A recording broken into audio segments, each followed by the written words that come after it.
Olá, seja muito bem-vindo a mais um Começo de Conversa. Elas ocupam cargos versáteis e multifuncionais que exigem proatividade e um alto nível de instrução. Além de manterem suas atividades tradicionais nos cuidados com a família e a casa e assumirem postos de confiança, estão sempre investindo em sua capacitação. Nossa convidada de hoje é uma dessas mulheres revolucionárias e cheia de energia.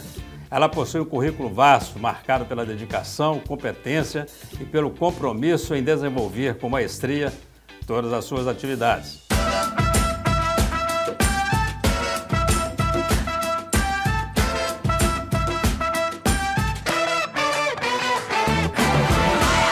Olá, estamos iniciando mais um Começo de Conversa, o programa de entrevistas mais assistido na região, que você pode acompanhar pela UNEC TV, mantida pela Fundação Educacional de Caratinga, pela TV Sistec, pelo Super Canal TV e, claro, também pelas mídias sociais. Uma mulher multifacetada, onde cada parte inspira a outra metade. Recebemos hoje a mãe da Sara e da Laura, a esposa do Arthur Ferreira, a diretora executiva da Fundação Educacional de Caratinga e pró-reitora de ensino do Centro Universitário de Caratinga. Ela é graduada em Geografia pela UNEC, mestra em Ciências Naturais e da Saúde, é especialista em Geografia Política e Econômica. É ex-coordenadora e ex-diretora administrativa do Hospital Irmã Denise. Foi assessora do Instituto de Ciências da Saúde, foi coordenadora operacional de projetos e ainda professora dos Institutos de Ciências de Saúde e Superior de Educação. Sem falar que já ocupou também a pasta de secretária municipal de saúde de Caratinga. Seja muito bem-vinda, professora Raquel Carvalho, diretora executiva da Fundação Educacional de Caratinga.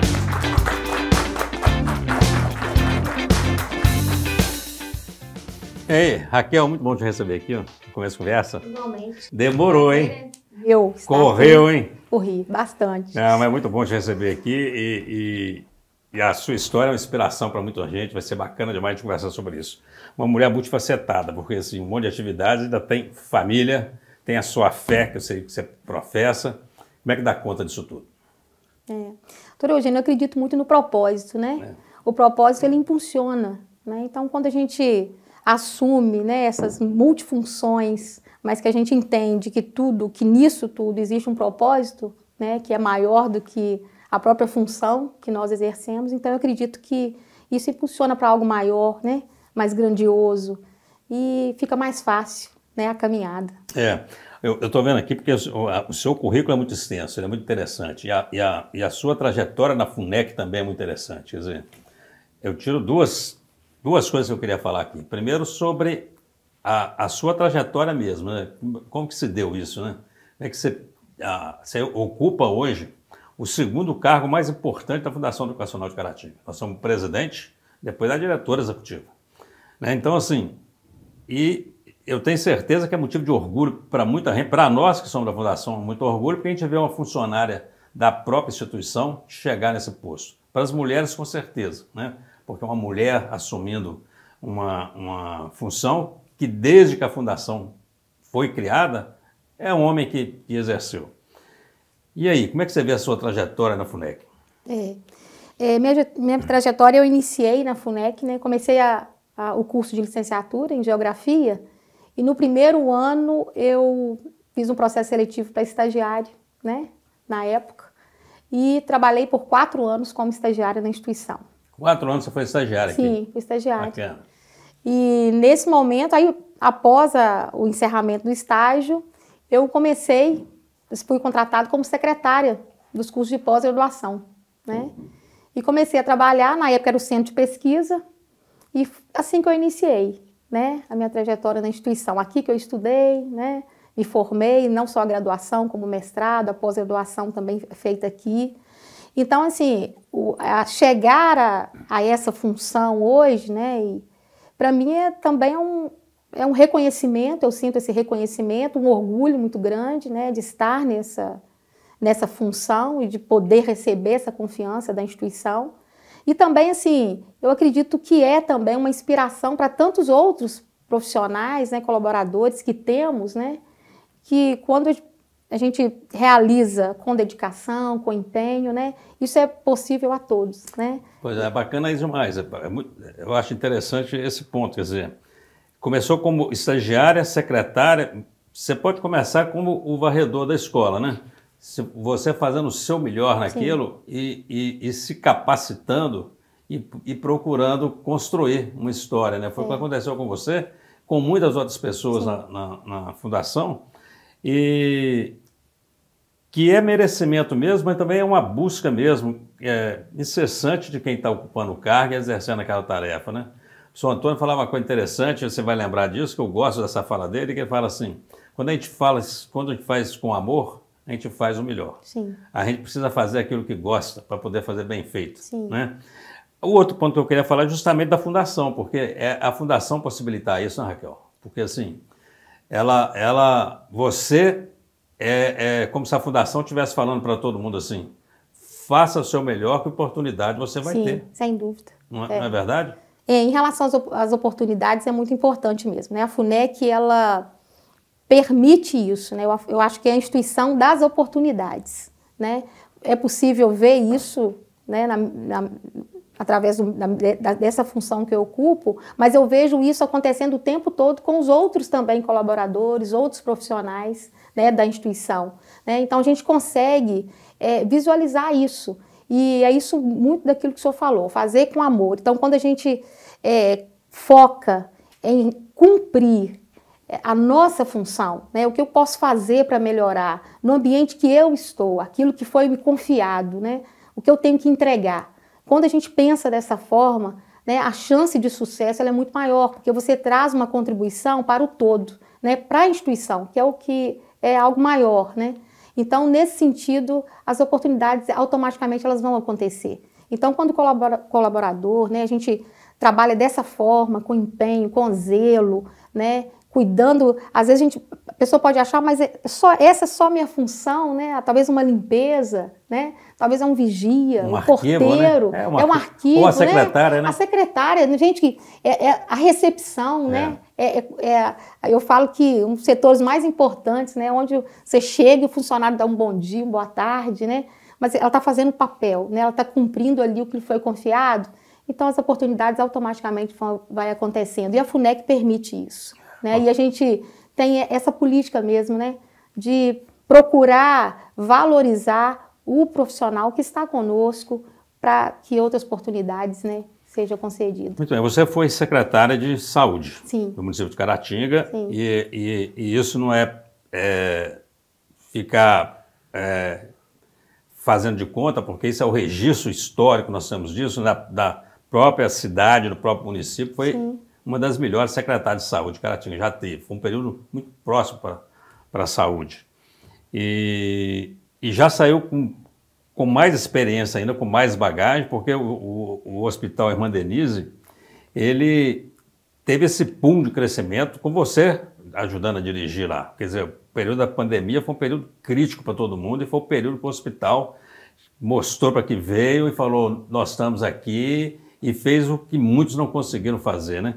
Primeiro, eu queria que você falasse como é que foi sua entrada na área da saúde, né? Porque vai olhando a sua formação toda, assim, Raquel Saúde, como é que foi que aconteceu isso? A minha primeira experiência na saúde foi quando o CASU ainda funcionava na Rua Raul Soares, ali, com atendimento ambulatorial, e eu fui para trabalhar como secretária no CASU, né? No atendimento mesmo de ambulatório, e ali eu iniciei as atividades, começamos a trabalhar os projetos, né? Para até o CASU fosse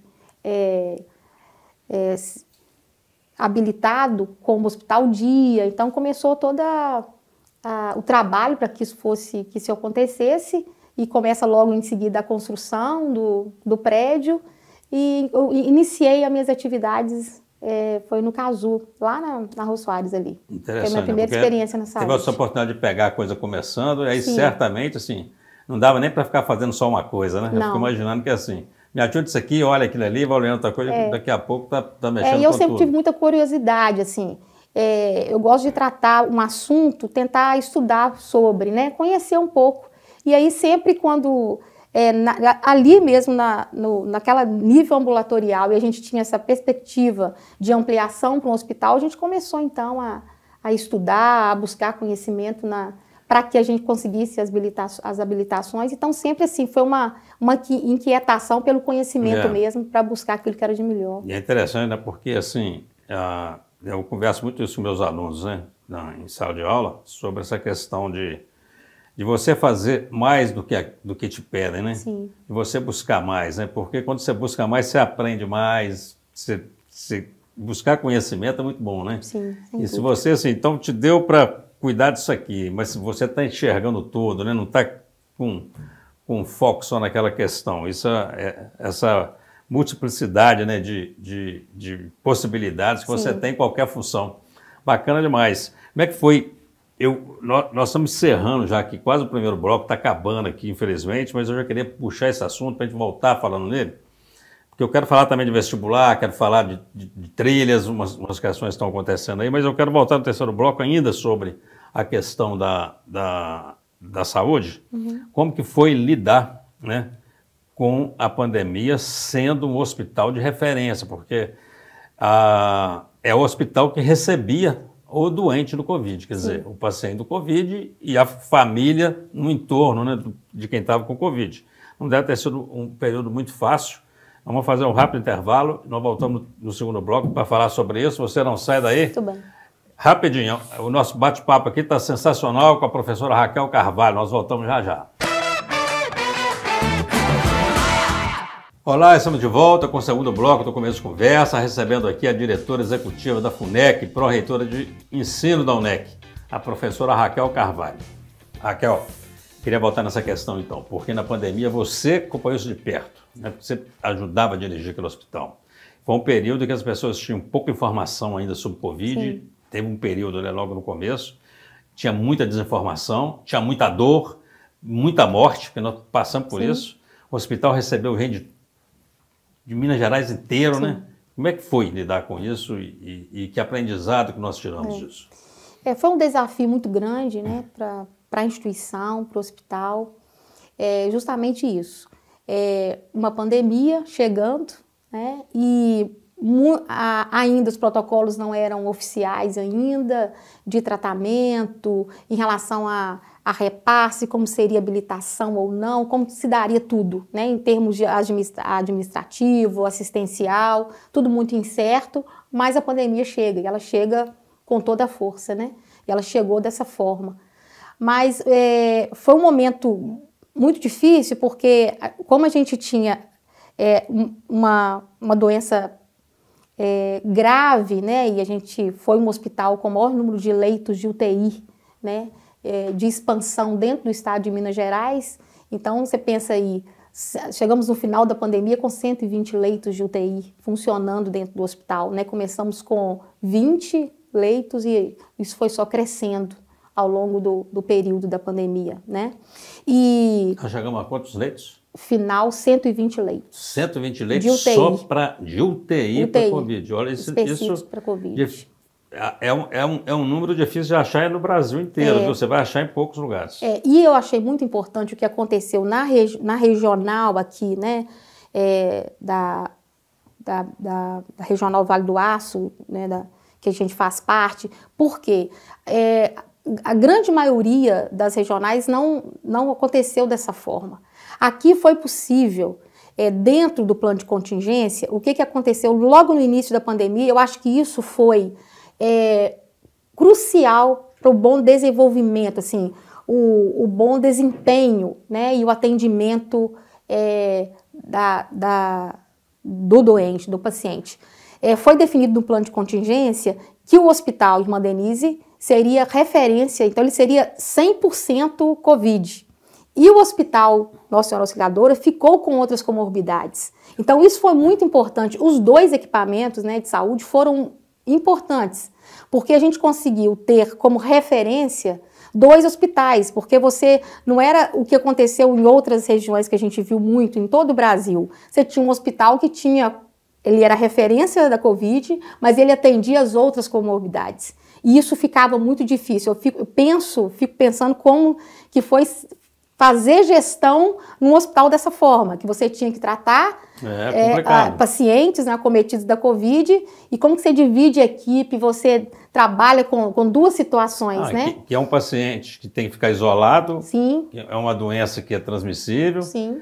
O que a gente sabe, na verdade, é o que a gente vê hoje. Aí há uma fila enorme de pessoas com outros problemas que até hoje não conseguiram atender, que os hospitais simplesmente foram atender Covid e largaram. E Caratinga, com a microrregião, ela consegue fazer isso, né? Então, assim, eu achei a nível de gestão, tanto do município de Caratinga quanto a regional de saúde, isso foi um exemplo, acho que para a região e para o estado, então foi possível a gente trabalhar isso. Então, assim, se foi difícil, eu fico pensando como que foi fazer gestão desses outros hospitais que foram, o atendimento ele era não só a Covid, como as outras comorbidades. Então, Caratinga, ele sai na frente quando define esses dois hospitais, né, para trabalhar dessa forma, deixando um específico para a Covid e o outro para as outras comorbidades.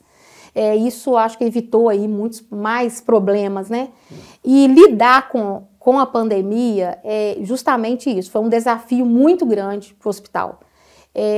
Para toda a equipe, não só quem estava à frente da gestão, né, da parte administrativa, mas a parte também assistencial, né? Como você não podia, pensa bem assim, você está num ambiente que você vai comunicar um óbito e aquele paciente, aquele familiar não pode velar, né? Não tinha o local. Foi então, muito triste aquilo, né? Literalmente, o que acontecia no caso, né, no hospital? Você dava notícia e você ficava com a família ali, às vezes, 4 horas, 5 horas, 6 horas, com um grupo de famílias. Porque as famílias iam para o hospital para poder... pegar informação, né? Então, sempre naquela esperança de poder fazer uma visita que não podia de jeito nenhum, muito complicado. E assim, então foi um engajamento muito grande de toda a equipe, mas assim, o que eu percebo, doutor Eugênio, que na parte hospitalar e até na própria atenção básica, aconteceu tudo também de forma muito rápida. E, por exemplo, o Casu, a gente tinha 10 leitos iniciais, né, antes da pandemia, e equipamentos foram chegando com uma certa agilidade. Então, assim, o hospital também ele teve uma retaguarda para que a gente conseguisse chegar nesse patamar de 120 leitos. E a equipe também fez um trabalho assim brilhante, porque você via desde a enfermagem, a fisioterapia, que eu acho que o Brasil reconheceu, né? A importância dos fisioterapeutas, né? E do psicólogo também, né? Do psicólogo. Então, assim, foi um momento que a gente conseguiu visualizar a importância de uma equipe multiprofissional dentro de qualquer situação, seja na atenção básica, seja na atenção hospitalar. Como que faz a diferença? Essa troca de experiência e esse cuidado integrado ao paciente, à família. Então, eu acho que se a gente pode aprender alguma coisa em relação à parte assistencial da saúde, que fica isso, assim, a importância da equipe profissional, né? Seja a nutrição, a fisioterapia, a psicologia, né? Não tem profissional mais ou menos importante, não né? Tem, quando chega não no caso tem. desse. Na assistência à saúde, especificamente a gente está tratando aqui, né, nesse bloco da saúde, como que é importante essa troca de experiência e esses profissionais, né? O médico ele não consegue sozinho, a enfermagem não consegue sozinho, então isso assim... Isso foi muito importante o tempo todo no hospital. O hospital movimentava o tempo todo em conjunto. Isso o tempo todo. Temos Covid ainda? O Hospital Irmã Denise ainda tem leito para Covid? Não. Não. Logo no início do ano, em março desse ano, foi publicada uma portaria desmobilizando todos os leitos, tanto de UTI como clínicos, né? Então, hoje, não é o caso aqui da nossa região, não temos nenhum caso de paciente internado com Covid, mas caso aconteça, esse paciente ele vai para o isolamento, né? Os hospitais. Não, mas a minha pergunta até era mais nesse sentido mesmo. Quer dizer que nós não temos mesmo paciente internado na região. Não, graças a Deus, quer dizer. Muito bom. A vida voltando completamente ao normal, né? Sim, sem o hospital acabou, assim, virando eu me lembro de uma vinda do governador Romeu Zema em Caratinga. Sim. E mesmo em entrevistas dele fora aqui da cidade, e ele falando dos hospitais do interior, e citou algumas vezes, ele cita o Hospital Irmã Denise, como um hospital que fez a diferença Sim. no tratamento do Covid, né? Então, o hospital acabou ganhando também essa mais luz, né? Mais holofote. E hoje não tem Covid, o que nós podemos chamar de um hospital de referência em que hoje o Hospital Irmã Denise? Pós-pandemia, o que aconteceu? Antes da pandemia, o Casu tinha 10% a 15% do serviço dele era SUS, né? Que a gente chama da PPI, né? Que são as AIHs, as internações, né? Pós-pandemia, o Casu, ele entra na rede Valora, que é a rede de urgência e emergência, ele fica com porta aberta para TCE, né, os casos de traumatismo, né, da neurocirurgia, por exemplo. Ele fica como referência também de infarto, né, de suspeita, esses pacientes, queimados, também como porta aberta. E ele entra também no programa, dentro da rede do Valora, o governo do estado, ele cria o Opera Mais, que são as cirurgias eletivas. Então, o Casu passa também a entrar na rede e fazer, né, e ser referência também para as cirurgias eletivas. Então, foi um reconhecimento, né, imediato do trabalho que foi prestado na pandemia. Então, hoje o Casu, a gente pode dizer que é 90% hoje dos atendimentos SUS, né, do atendimento SUS. Isso é importante para nós enquanto instituição de ensino. Hoje, então, os alunos, ele tem uma demanda muito maior, que ele tem toda a condição, né, de fazer as suas práticas, o internato que acontece hoje no Casu, então podendo ter todas as áreas, né, e isso, o volume muito maior, uma demanda muito maior. Né? E quando a gente fala porta aberta, o paciente diretamente para o hospital? Sim, alguns casos o paciente ele já é referenciado diretamente para o Casu, né? Outros casos, a porta é a UPA, né? O paciente vai para a UPA e a UPA ela regula para o Casu. E o mais interessante é que aí, assim, da Caratinga ainda ganha, além disso tudo, um hospital para atender a comunidade, ainda ganha um hospital para servir de prática. Sim. Uma prática hospitalar para o curso de medicina, né? Que o aluno tinha que ir para fora, para Belo Horizonte, para todo lado, hoje tem um hospital de referência. Eu quero voltar no terceiro bloco, então, falando sobre isso. Nós falamos de aluno, falando de ensino, vamos falar de vestibular, vamos falar da área que você atua aí na Proreitoria de Ensino, tá bom? Ótimo. Não sai daí, bate-papo super interessante com a professora Raquel Carvalho. Nós voltamos já já. Olá, estamos de volta, agora com o último bloco, né, do Começo Conversa. Você que chegou aí, você pode acompanhar ainda um bate-papo sensacional aqui com a diretora executiva da FUNEC, pró-reitora de ensino do Centro Universitário de Caratinga, a professora Raquel Carvalho. Aqui vamos falar de educação um pouco, né? Porque, assim, a Fundação, ela nunca teve com um leque tão aberto, né? Interessante, assim, porque com ensino superior, com pós-graduação, com ensino presencial, com EAD, com ensino básico, infantil, fundamental, ensino médio, cursos técnicos, com a escola de referência, que é a Escola Professor Jairo Gross, né? Eu queria começar com essa escola, porque está com a infraestrutura bacana demais, né? Bonita demais, a escola está muito bacana, né? Inclusive, nesse ano de 2022, a gente recebemos muitos, né, novos alunos para a Escola Professor Jairo Gross, principalmente na educação infantil, né? A gente teve um aumento muito grande disso. E isso vem crescendo também, né, para os anos iniciais, finais do ensino fundamental e o ensino médio. Então, a gente percebe, né, que realmente a cidade, né, procura por isso, né? Assim, os pais têm procurado uma escola de referência e a Jairo Gross ela tem se mostrado, né, efetiva nesse aspecto. Então, quando a gente recebe novos alunos, a gente percebe que a gente tem e com parceria com a Bernoulli, né? Bernoulli é referência do Brasil inteiro, né, em ensino. Sim, a gente permanece com a parceria Bernoulli para o próximo ano e a própria Bernoulli também, né, tem inovado muito, né, em relação à capacitação dos professores, da equipe pedagógica. Então a gente tem visto uma mobilização também muito grande por parte do Bernoulli também e tentar atender essa nova geração também que a cada dia vem crescendo. E a entrada da escola no curso de capacitação efetiva, que é o curso técnico, né? Como é que se deu, como é que está acontecendo isso? É muito importante, né, essa política do ensino técnico técnico profissional, né?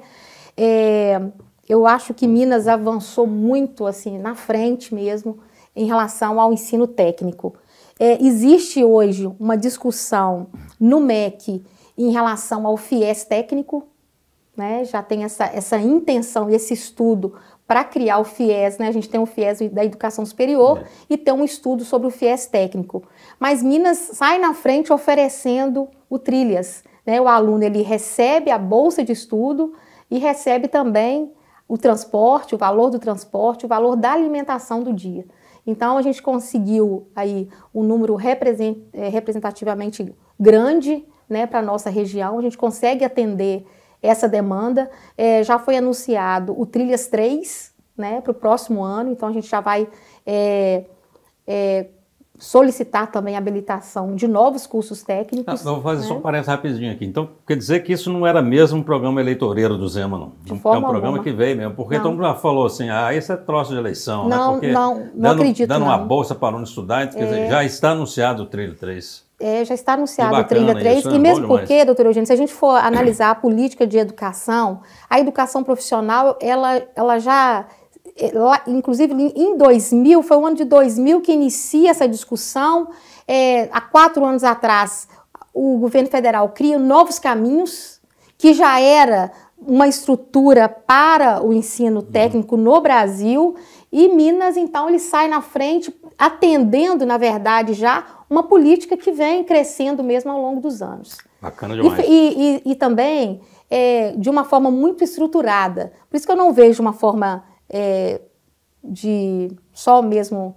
eleitoreiro, político. Não vejo não, porque existem estudos mesmo que o ensino superior, em determinado momento, ele iria estagnar, né? Até mesmo em função do próprio boom, né? De AD, e o curso técnico e o técnico iria avançar.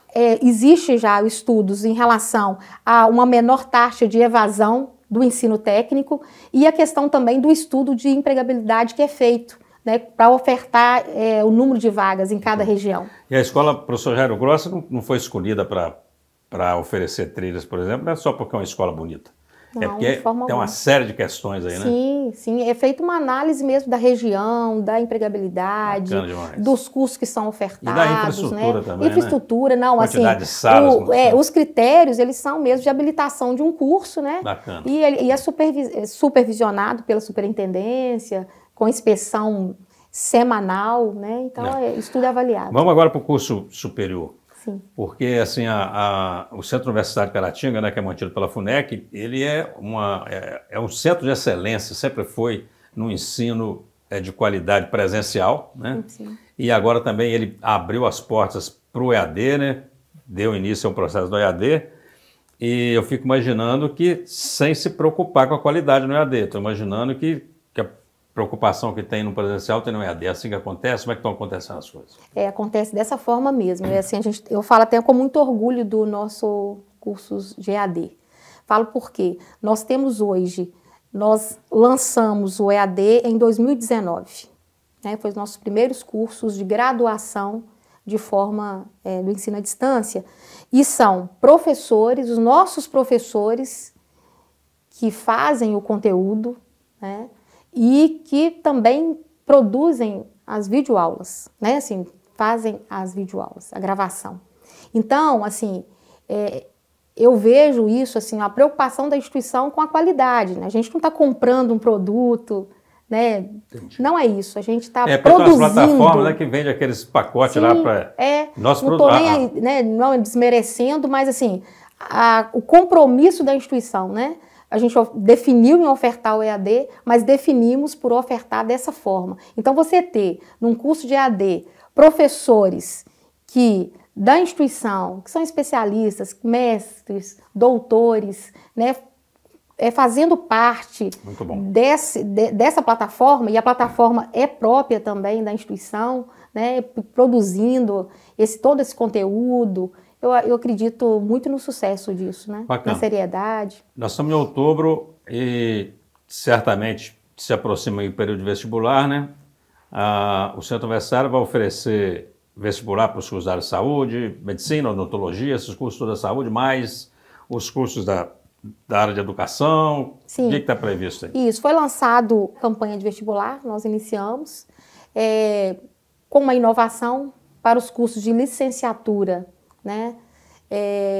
Vamos oferecer para os ingressantes 2023, importante dizer aqui, uma mensalidade no valor de R$ 350, porque a gente acredita na importância desses cursos, né? A gente tem já no mercado professores aposentando e a gente aí em busca de novos professores. Isso para o aluno fazer o curso totalmente presencial. Totalmente presencial. Bacana. Né? E a gente vai ofertar também os cursos da saúde, né, que temos e oferecemos também na área da engenharia, administração, ciências contábeis, com 50% também para ingressantes do ano de 2023. Isso justamente para dar oportunidade, né, para o aluno pós-pandemia. A gente sabe como foi difícil, né? Fisioterapia, farmácia. Sim, nutrição, enfermagem, odontologia, medicina veterinária, bacana. A psicologia.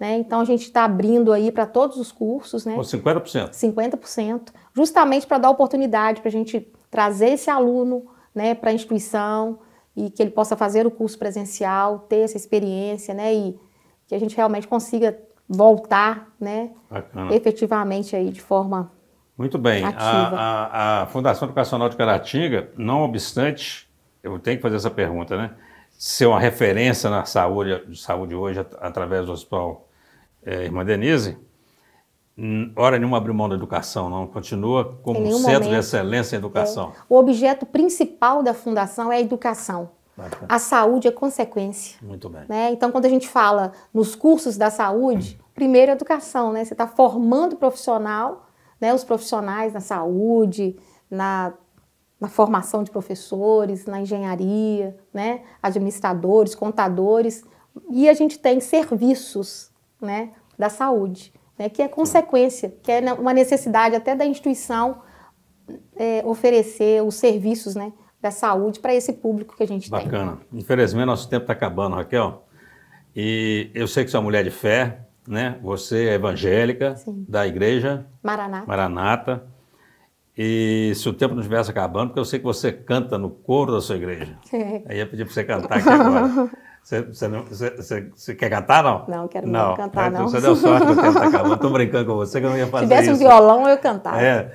Raquel, foi muito bom te receber aqui. Muito, muito obrigado mesmo. Foi bom, foi um papo agradável, foi bem esclarecedor.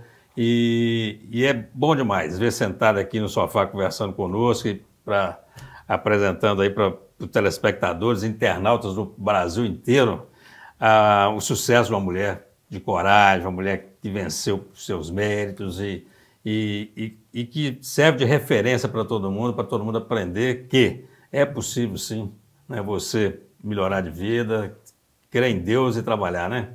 Você tem aí 1 minuto para suas considerações finais, você vai se dirigir para essa câmera aqui, deixar um recado aí para os nossos telespectadores e internautas. Primeiro, eu gostaria de agradecer o convite por estar aqui, é uma honra, né? E queria dizer que é um momento, eu acho, de reflexão. Acho que a gente pode... a gente tem vivido momentos tão difíceis, né? Mas também de muito crescimento, né? Então, assim, acho que um pouquinho que a gente pôde contar aqui, né, da nossa trajetória, fica aí. Eu acho que a gente pode tirar disso tudo, né, das experiências, da trajetória profissional de cada um. Acho que todos aqui, né, eu, o doutor Eugênio aqui também, a gente pode dizer que as oportunidades, elas acontecem o tempo todo, né? A gente pode estar passando aí momentos difíceis, mas sempre tem uma porta aberta, né? Eu acho que é isso, vamos fazer tudo com propósito, com zelo, com dedicação, e que a porta sempre vai estar aberta, né? Deus sempre conduzindo o nosso caminho aí, sendo direcionados por Ele. A gente só tem a certeza de que vamos chegar lá na frente. Isso aí. Né? Obrigado, Raquel. Estamos encerrando mais um Começo de Conversa. A você, o nosso muito obrigado pela companhia, pela audiência e até o próximo encontro, se Deus quiser.